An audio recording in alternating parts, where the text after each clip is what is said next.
The island of Sodor is surrounded by beautiful blue sea. It has fields of green and sandy yellow beaches.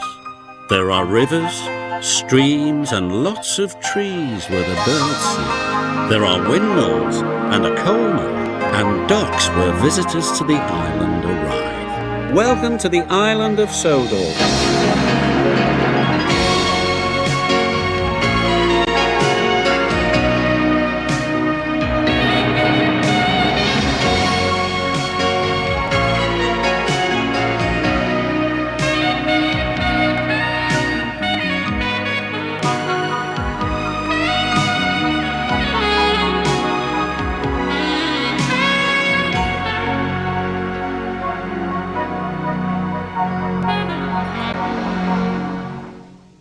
One day, Percy arrived at the quarry to collect some stone for his trucks.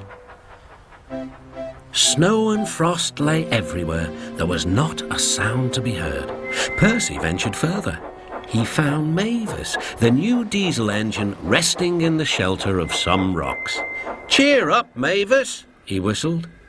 Mavis was still remembering the trouble she'd had with trucks. "Manager says I don't listen to advice. He says I've no business jauntering down Toby's line. Toby's a fusspot." "Toby has forgotten more about trucks than you will ever know," replied Percy. "You must put the trucks where he wants them. Then you'll be a really useful engine. Now, if you'll excuse me, I have to take these stones to the harbour."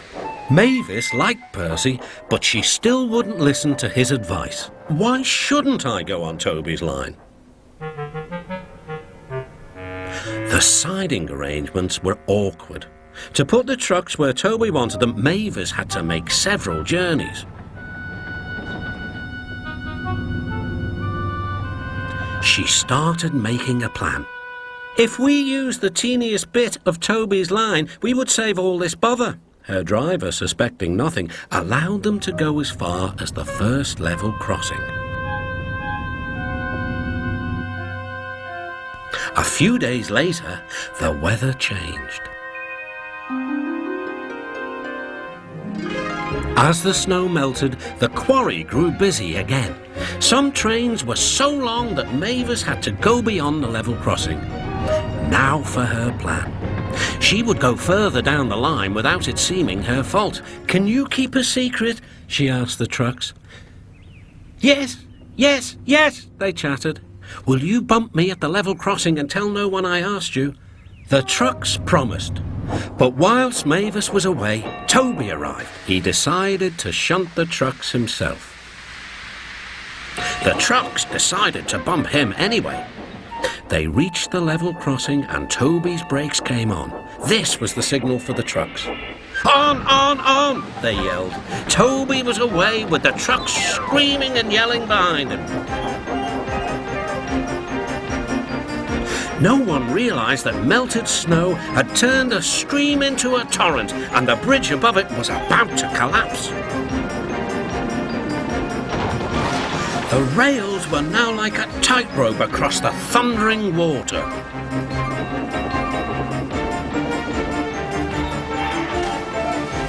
"Stop! Stop!" cried Toby. His driver fought for control. They came nearer and nearer to the bridge. The driver braked hard. Toby stopped, still on the rails, but with his wheels treading the tightrope over the abyss.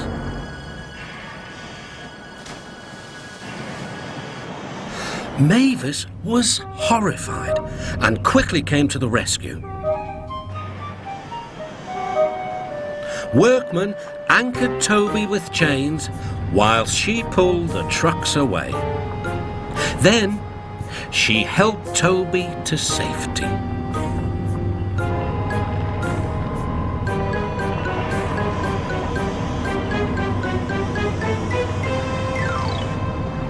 "I'm sorry about the trucks," said Mavis. "I can't think how you managed to stop them in time." "Oh well," said Toby. "My driver told me about circus people who walk tightropes, but I just didn't fancy doing it myself." Later, the fat controller arrived. "A very smart piece of work," he said. "Mavis, You did well too, I hear. It was my fault about those trucks, sir, she faltered. But if I could... Could what? Come down the line sometimes, sir. Toby says he'll show me what to do.